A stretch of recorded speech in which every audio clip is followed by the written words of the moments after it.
mynews.studio. A midnight treaty, 2/3 of the world's oceans, and a pressing question: can a new United Nations agreement really alter the future of the high seas? Today is January 24th, 2026. Just last week, the UN's new Treaty for Protecting the High Seas officially came into effect. For context, this applies to international waters, areas outside any country's jurisdiction, which make up about 2/3 of our oceans. Exactly. For years, these waters have been something of a legal gray area. Overfishing, pollution, even deep-sea mining. There's been minimal oversight. Now, this treaty is the first global attempt to put real rules in place. But what does that actually look like in practice? The core idea is that countries who ratify the treaty gain the ability to create marine protected areas, MPAs, in international waters. They're also required to conduct environmental impact assessments for activities under their control. So, it's a legal framework, but crucially, it only binds countries that have ratified the deal. And that's the sticking point, right? So far, 81 countries are bound by the treaty. But some major players like the US, India, and the UK have signed but haven't ratified.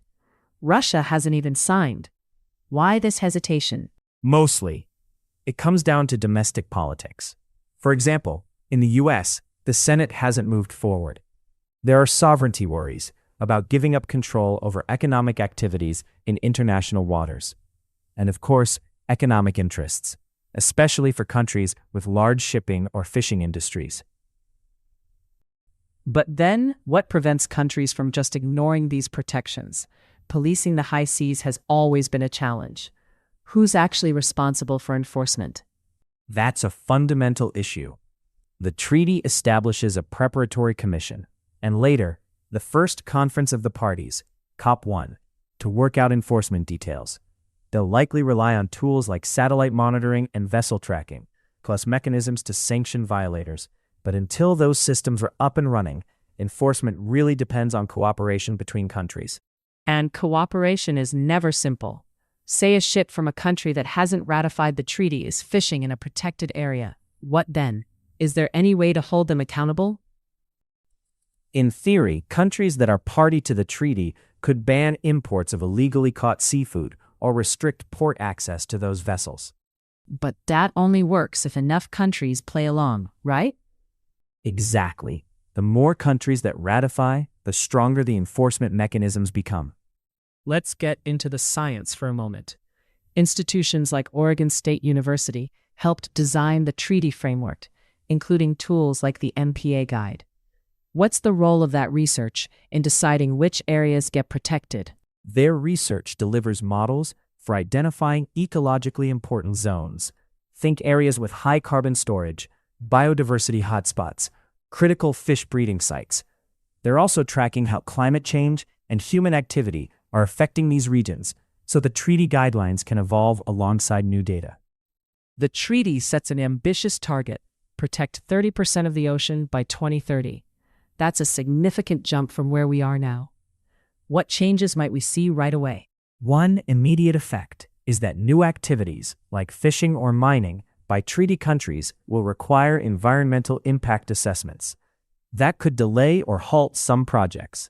Also, countries are expected to push these treaty goals in regional bodies like fisheries management organizations, which could mean stricter quotas or gear restrictions. So, for fisheries, that might mean sustainable catch quotas and setting aside protected spawning grounds. What about marine life? Are we likely to observe any improvements in ocean health soon? In newly protected areas, yes. Reduced fishing can lead to more biodiversity and healthier ecosystems. But the real impact depends on how quickly and robustly these protected areas are set up and whether enforcement holds. Turning to shipping, do ships have to reroute, or is it mainly about reporting their environmental impact? Likely both.